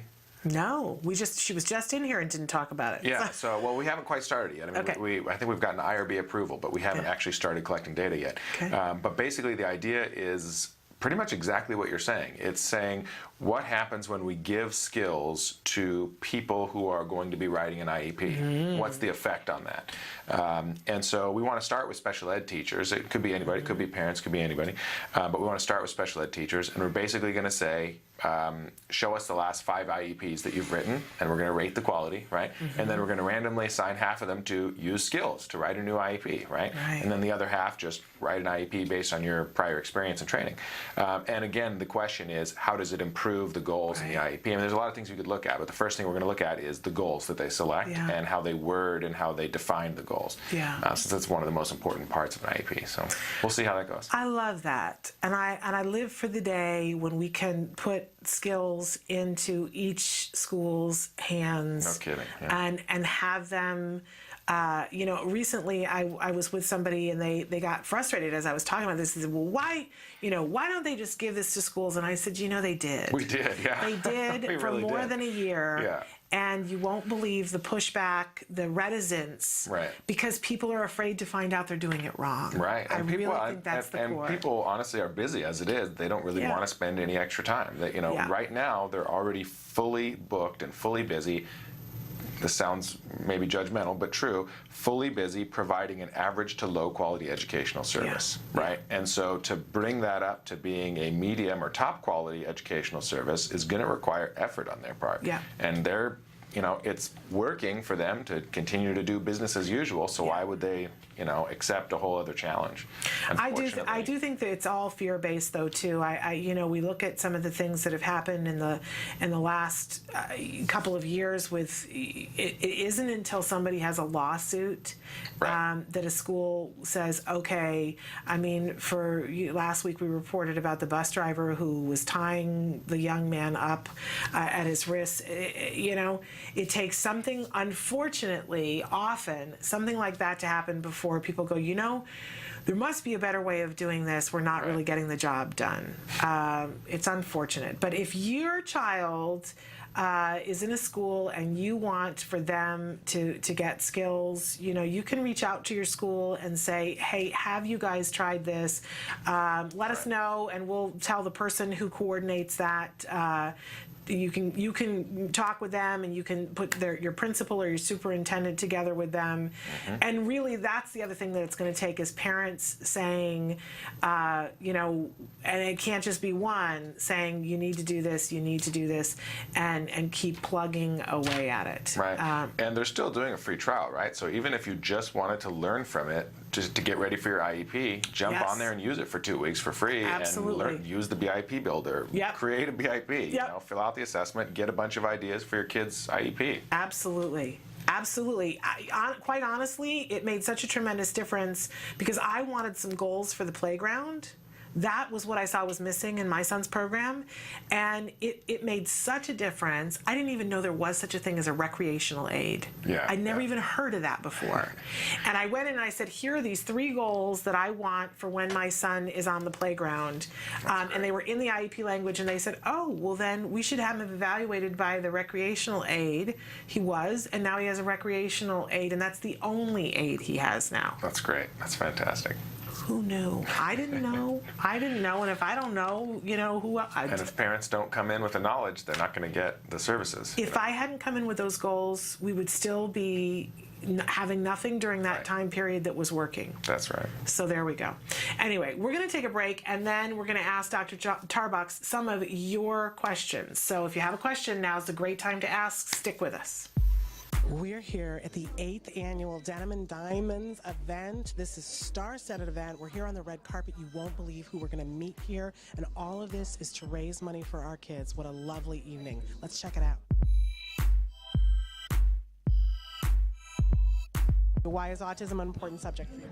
Partly you. My cousin, who is 13 years old, she has autism, and I really just wanted to be involved in this charity.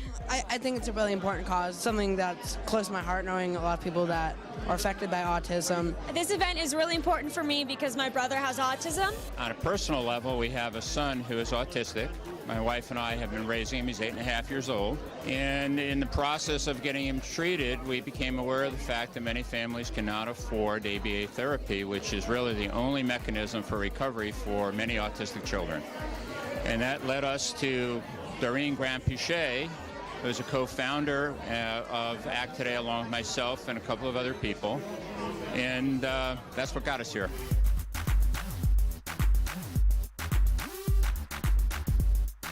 This is an amazing organization. There's so few people that can dream about accomplishing something and do it. Autism is very important to me. I have a cousin who has autism, and also one of my friends, her sister's 21 years old, and she's diagnosed with autism, and it's nice to see them stride and make progress.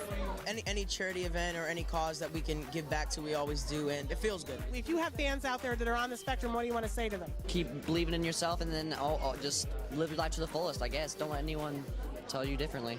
Well, because it hits my family, and you know, I love coming to these events. I love, you know, reaching out to people and saying, hey, it costs you nothing to hug somebody, to say to somebody, do you need a meal cooked for you today? Can I take a moment to help you do anything? You know, it's like, give of your time. It costs me nothing.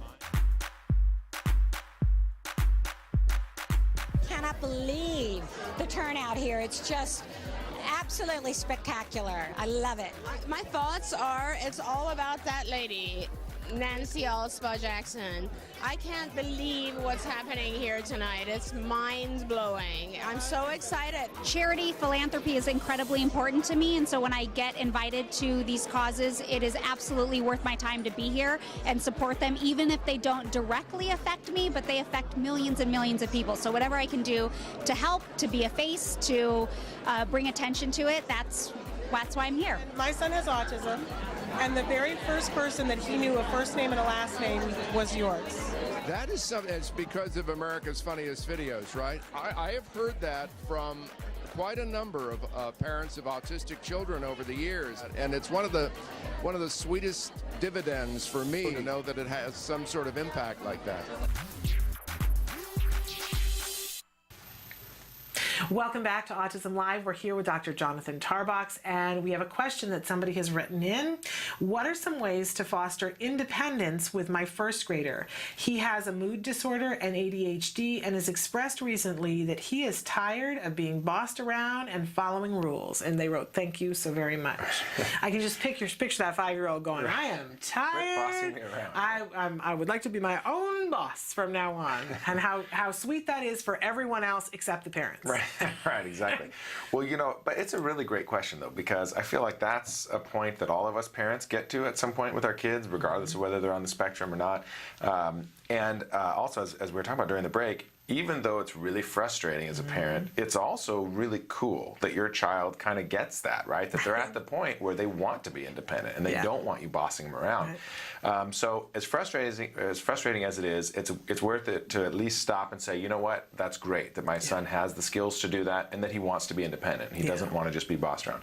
Okay, so now how do you actually deal with it, right? How do you actually feel sane on a daily basis? Well, you know, we talk a lot on this show about sort of nagging and prompting and bossing and stuff like that.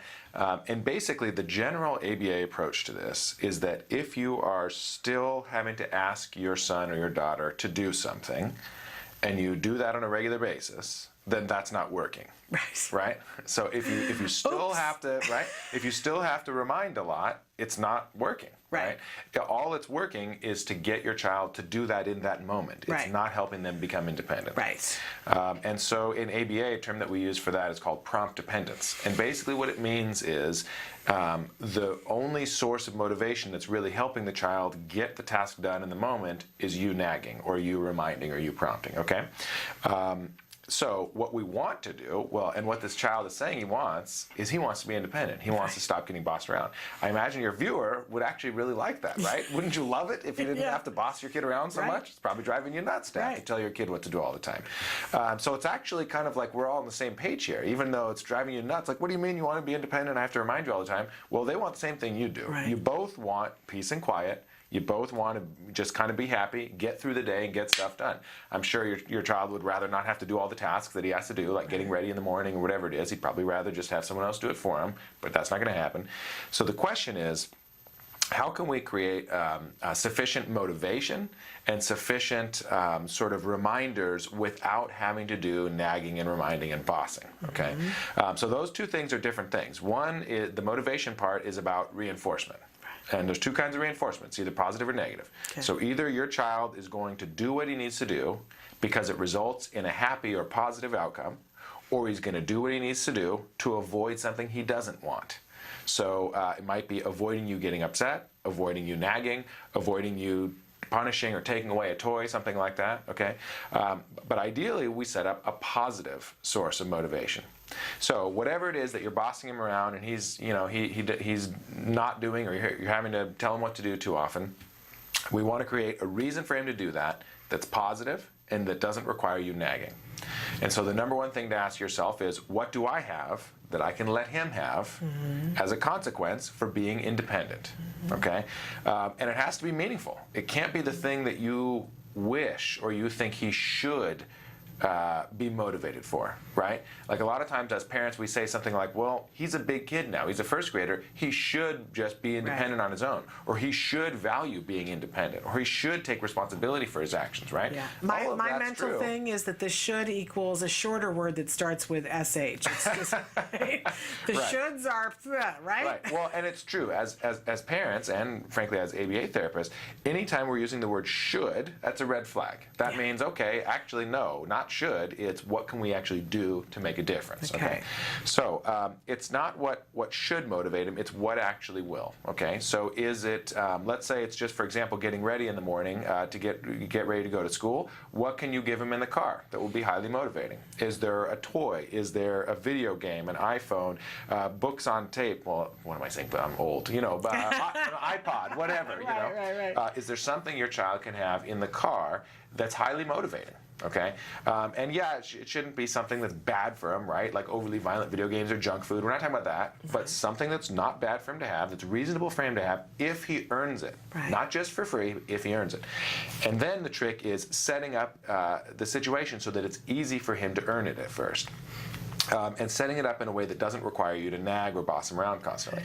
So what else can he possibly respond to other than your nagging? Maybe a visual schedule, maybe a to-do list, you know. If he can't read yet, you can use pictures in a sequence. You know, these are the things you need to take care of without me nagging you. And if you do them all, then you get video games in the car or whatever it is, whatever the motivation is that you've set up. But you've got to make it worth it to him, right? I mean, that's really what it comes down to in the end. Yeah, absolutely. Well, I think what's cool is that he's communicating what he wants. And that part of it, to me, maybe I'm oversimplifying, but he's wanting that independence, so to be able to do it himself, that is going to be a bit of a reinforcer to begin with. Right. Well, and it's going to be a reinforcer for the kid, but it's also going to be a reinforcer for the mom. What could be better for you as a parent than a kid just doing what they're supposed to do? Right? It's a quality problem. Nobody's denying that this is not a problem. It's frustrating, but this is a quality problem. Yeah, it's a good problem to have, because when you solve it, it's going to be a win-win. It's going to make you happy as a parent. It's going to make the kid happy, because both of you are getting more peace and quiet, a little more free time, not so much hassle, not so much nagging, right? Truly amazing.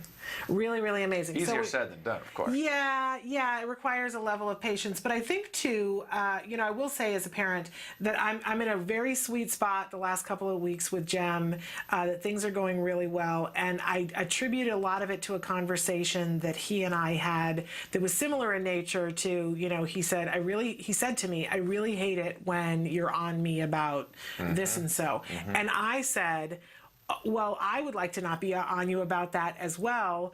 And, you know, if you just did X, Y, and Z, then I wouldn't have to be. And I saw the click in his head, and he was like, oh, well, I'll just do that then. Right. And I agreed to not, because I want to do something Right, you're ready to beforehand. I'm pounce, like, right? you know, yeah, that nagging thing. I don't know why we talk about that, because I know nothing about that. Right? I want to remind him beforehand. I'm so used to doing that, setting it up beforehand. You're so and used to having to do that. And I agreed that I would shut my pie hole about it and give him the opportunity to see if he could do it. And guess what? He could. Right. And I remembered to reinforce in the moment. That's great. And we're in this real sweet spot. I'm sure it'll be over in a week. We'll be back to the next challenge, because, you know, there always is something else. It's always something. But we've had this wonderful relationship where he's been coming up to me and saying, I love you so much, Mom, instead of, you know, why are you always... So, you know, it's great when they get to the place developmentally where they can say, hey, I'm not happy about this. Right, it's fantastic. Amazing things can happen. All thanks to brains like yours who help us negotiate and navigate.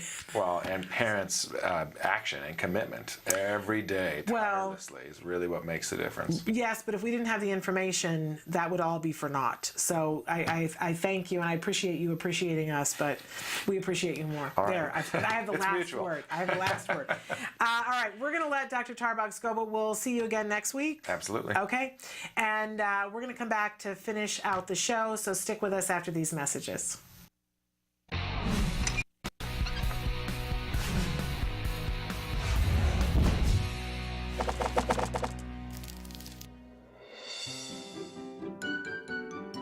Happy Halloween. We're here today to show you some really easy, healthy recipes that you can make for Halloween with children.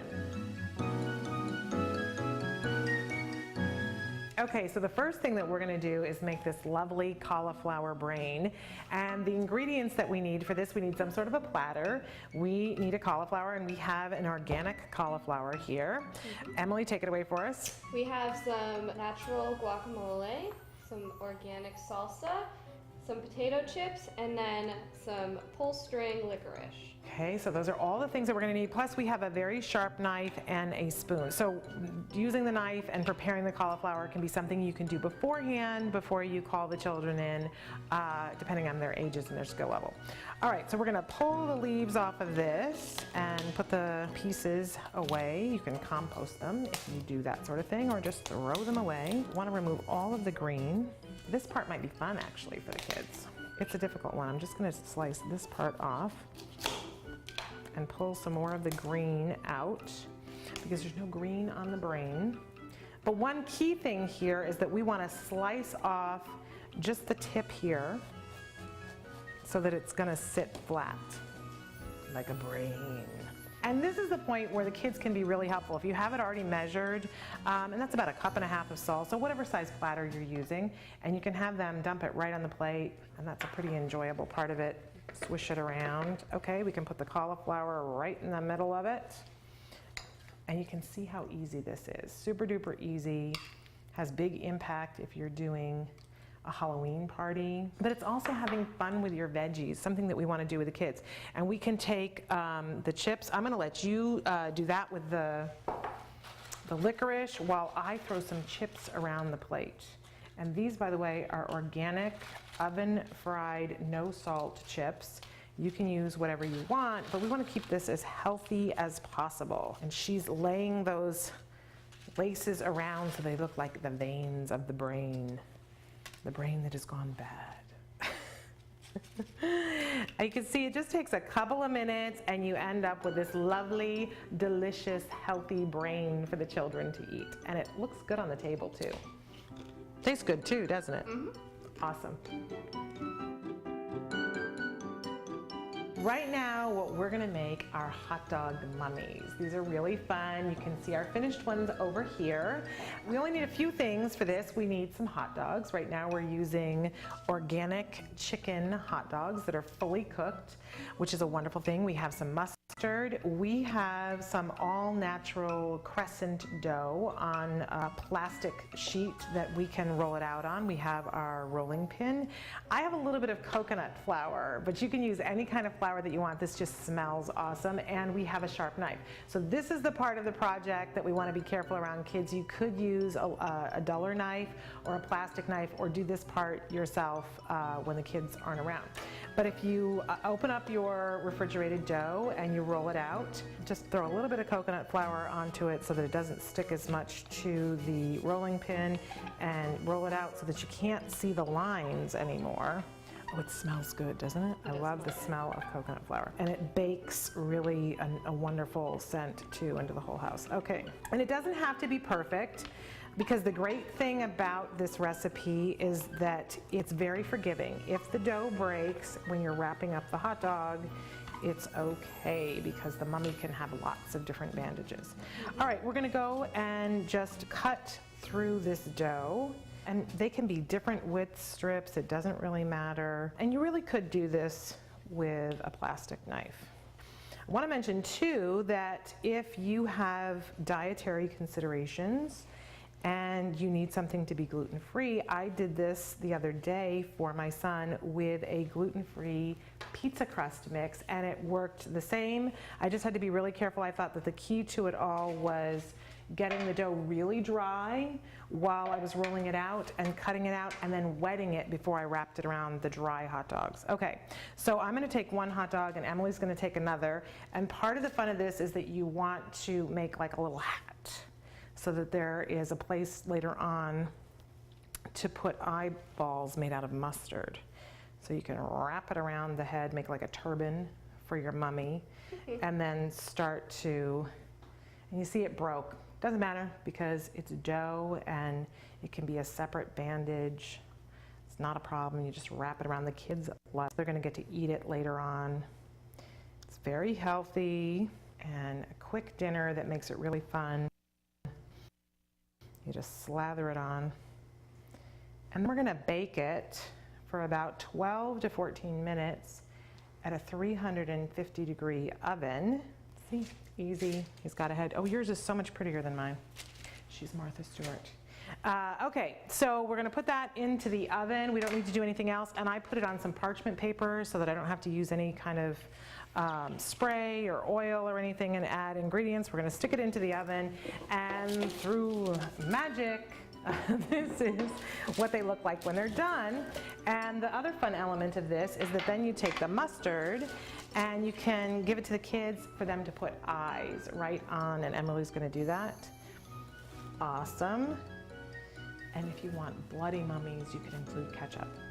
So, and those are big eyes. The other day when I did this with my son, he wanted to put sliced olives on top of the mustard for eyes. But you can see that these are cute, they're tasty, and really healthy. Those are mummy hot dogs. And you can write Happy Halloween in mustard if you're Martha Stewart. Very good. All right, we're gonna move on to some spooky spider cupcakes. So what you're gonna wanna do is bake a box of regular brand cupcake, or they have gluten-free, sugar-free options as well. Awesome ones, yes. Which are great. I pre-made these cupcakes standard. Cupcake rules apply. You'll need some eggs and some oil and water. But we've gone ahead and done that already. So what you want to do is take some chocolate frosting, and we're going to frost our cupcake with a thin layer. Doesn't need to be too crazy. Ooh. Yes. Smells good too. Does smell good. And then we brought some blue sprinkles, and these are naturally colored with vegetable juice, correct? Vegetable juice, blue. Which is fantastic. And so these are blue, and then we're going to just sprinkle the top of our cupcake here. Awesome. For eyes, I just got some jelly beans here of different colors. You can use M&Ms or whatever you're more comfortable using. And all you want to do is split your jelly bean in half. So there's your eyeball, Shannon. Awesome. I'll have orange eyes on mine. And then you're just going to place them in the front of the cupcake. And then for their little scary legs, we've got some pull and peel Twizzler here, but they also sell natural candy rope, which you can use as well. So then we're just going to pull off our little legs, and the cupcakes are soft enough where you can actually stick the little leg right into it. And you're just jamming them down? Just jam them in there. Alrighty. Ooh, look at that leg. And this is a good time to teach your kids about bugs and that they have 8 legs. That's a great thing to add to the lesson. And you know, there's lots of different other things too. Like I have frosting on my hands, and sometimes kids don't like that. It's a flexibility issue. But this is a wonderful way in which to work on those things so that, you know, they can take those skills with them later on. If it's at home and it's a little bit of frosting with you, it's a little bit more reinforcing because it tastes good than if they're on the schoolyard and it's mud and things like that. And then once you're done, you have your little 8-legged friend. Mine looks like he needs a haircut, but but they're very fun and they taste good, and the kids will enjoy working on these. That's right, and they're super cute. They are. And that's Halloween. Healthy and fast and fun.